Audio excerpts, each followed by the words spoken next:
बिहार विधानसभा चुनाव के उपरांत इंडिया गठबंधन सहित कांग्रेस पार्टी की हुई शर्मनाक हार के गहन अध्ययन के बाद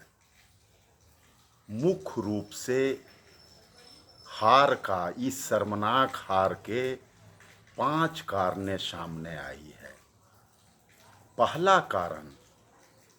कांग्रेस पार्टी का विगत 8 वर्षों से राज्य स्तरीय, जिला स्तरीय और प्रखंड स्तरीय संगठन का न होना और संगठन को काफ़ी कमज़ोर होना। क्योंकि सबसे मुख्य बात यह है कि बिहार के 243 विधानसभा क्षेत्रों के 1,16,000 बूथों पर जो BLA की नियुक्ति होती है, बूथ लेवल एजेंट्स का, जो कि एक राष्ट्रीय और राज्य स्तरीय पार्टियों के वे सदस्य होते हैं, उस पर कांग्रेस पार्टी 1,16,000 में केवल 21,000 बूथों पर ही BLA नियुक्त करने का काम किया था, जिससे हम 80% बूथों का सही आकलन नहीं कर पाए कि वहाँ SIR में क्या गड़बड़ी हो रहा है, EVM कैसे हैक हो रहा है, क्या हो रहा है। ये पूरी तरह से हम इसमें असफल रहे। दूसरा प्रमुख कारण ये है कि हम पूरे देश में आंदोलन चलाए SRI और EVM हैक के खिलाफ, लेकिन उदाहरण के तौर पर SIR सबसे पहले बिहार में किया गया और 65 लाख मतदाताओं का नाम मतदाता सूची से हटाने के बाद भी हमने वोट चोर गद्दी छोड़ का नारा दिया। बिहार के गली घर घर में हमने आंदोलन किया, लेकिन 65 भी ऐसे व्यक्ति हमें नहीं मिले जो ये कहे कि हमारा नाम वोटर लिस्ट से काट दिया गया है। हाँ, कुछ मशीनरी खराबी, आईवास, मानवीय भूल के कुछ उदाहरण को हमने राष्ट्रीय मुद्दा बनाने की कोशिश की, लेकिन वो भी राष्ट्रीय मुद्दा या कोई मुद्दा चुनाव में नहीं बन सका। हाँ, वोट चोरी दूसरे तरीके से हुआ। पहली दफ़ा देश में चुनाव आयोग ने पूरी तरह से आंखें मूंदी हुई रही और अंतिम दिन तक मतदाताओं को लुभाने के लिए 10-10 हज़ार रुपये सहित कई तरह के बैंक में पैसाओं का आने का तांता लगा हुआ रहा, जिसे न तो चुनाव आयोग रोकी और हम उसे मुद्दा नहीं बना पाए। एक्चुअल में वोट चोरी का यही सबसे बड़ा नमूना है, न कि SIR और EVM हैक। तीसरी बात, हम यदि देखते हैं कि कांग्रेस पार्टी में शुरू से ही जमीनी कार्यकर्ता और नेताओं को दरकिनार रखा जाता है। यहाँ लॉबी की राजनीति होती है। जो कांग्रेस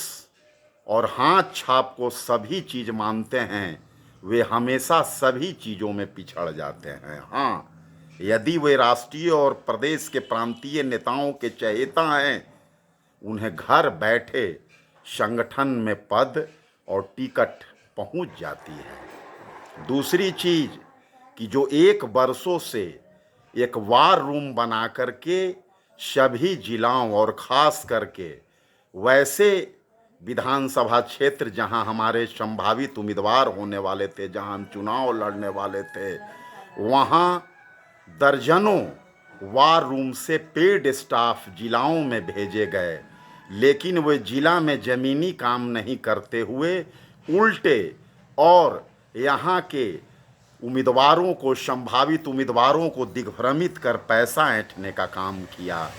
अगर यही खर्च ज़मीनी कार्यकर्ता जो कांग्रेस और हाथ छाप के नाम पर वर्षों से नेहरू गांधी परिवार और कांग्रेस पार्टी की जयकारा कर रहे हैं, अगर उन्हें वो जिम्मेवारी दी जाती, उन्हें वो खर्च करने के लिए पैसे दिए जाते, तो आज बिहार के 1,16,000 बूथों में से लाख बूथों पर हमारे बीएलए नियुक्त रहते और वे हमें नित दिन की पल पल की उस बूथ की जानकारी मुझे साझा करते। चौथी बात कि यहाँ पर जब भी पहला दफ़ा ऐसा हुआ है कि कोई भी प्रभारी, चाहे वो महासचिव हो या सचिव हो, वो जम करके ज़मीनी हकीकतों को उठाने का काम नहीं किए। हमने घर घर अधिकार की बातें की, हमने 7-8 मुद्दे लाए, उन्हें नीतीश सरकार ने अपने 19 वर्षों के कार्यकाल में जो काम नहीं किया था, वे विगत चुनाव से पहले 3 महीने के अंदर मैंने 200 यूनिट मुफ्त बिजली की मांग की थी, उसके लिए आंदोलन चलाया था। उससे पहले नीतीश ने 125 यूनिट बिजली फ्री दे दी। हमने सामाजिक सुरक्षा पेंशन 1500 करने की बातें की थी, उसे नीतीश ने 1100 कर दिया। हमने हर एक परिवार के महिला मुखिया को 10,000 अग्रिम और 2 लाख देने की बात की थी, जिसका प्रचार नीतीश सरकार ने चुनाव के दिन तक ये कहने का काम किया सूबे के प्रमुख अखबारों में कि ये 10,000 लौटाना नहीं है बल्कि 2 लाख और दूंगा, जिसे मुझे प्रचार करनी चाहिए थी कि 2022 में जब मैंने नीतीश के साथ 1 साल सरकार चलाया था बिहार में, उस समय जिन जिन मुद्दों को मैं उजागर किया था और जिन जिन मुद्दों को लेकर के मैं 22 से 25 तक आंदोलन किया था, आज वही मांगे पूरी कर रहे हैं। नीतीश सरकार कहाँ सोए हुए थे 18-19 वर्षों के शासनकाल से, लेकिन उसके जगह पर हम स्थानीय मुद्दा को छोड़ करके, ज़मीनी हकीकत को छोड़ करके दूसरे चीज़ों में हम उलझे रहे।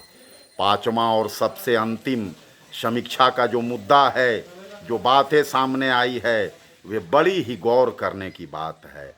हमारा गठबंधन अंतिम समय तक उलझा रहा, अंततः गठबंधन न के बराबर हुआ। मैं 11 सीटों पर फ्रेंडली फाइट किए, जहां हमारी फ्रेंडली फाइट के चलते करारी हार हुई। हम कुछ समान विचारधारा के दलों के मांग के बावजूद इग्नोर करते रहे, जैसे ओवैसी की पार्टी और बहुजन समाज पार्टी और जन सुराज पार्टी, जिन तीनों जो हमारे विचारधारा के पार्टी हैं, वो सेकुलर पार्टियां हैं, जिन्होंने मुझे 50 से 60 सीटों को डैमेज दिया है। अगर हम 243 सीटों का अध्ययन करते हैं तो 10 फ्रेंडली, 50 ये सीटें, यानी 60 और 35 हम जीते हैं, 95 और 100 के लगभग मैं इस चुनाव में भी आता, इस सुनामी में भी हमारी सीटें आती और मैं एक सशक्त विपक्ष की भूमिका निभाता। लेकिन ये सब बातें नहीं हो पाई है। यही मुख्य रूप से जो बातें सामने आई है, गहन विमर्श के बाद, गहन अध्ययन के बाद ये सभी बातें सामने आई है। यही 5 कारणों के चलते इंडिया गठबंधन सहित कांग्रेस पार्टी की करारी हार हुई है, जिसे मैं आज उजागर करते हुए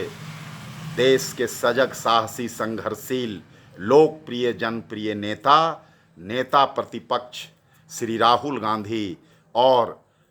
कांग्रेस पार्टी के राष्ट्रीय अध्यक्ष श्री मल्लिकार्जुन खड़गे साहब को ये समीक्षा उनके पास भेजने का काम करूंगा और आगे 2026 में फिर हमारे सर पर बिहार में पंचायत चुनाव है, जो कि ज़मीनी चुनाव है। अगर हम फिर से संगठन को पंचायत बूथ स्तर सशक्त करते हैं, बीएलओ की नियुक्ति करते हैं और ज़मीनी और त्यागी, जुझारू और कांग्रेस पार्टी के झंडे और हाथ छाप को लॉबी विहीन कांग्रेसी जो कांग्रेस के लिए जीते मरते हैं, उन पर फिर से भरोसा करके, जिम्मेवारी दे करके पार्टी के पुराने और गौरवशाली अतीत को फिर से हम बिहार में वापस ले सकते हैं। जय हिंद, जय कांग्रेस।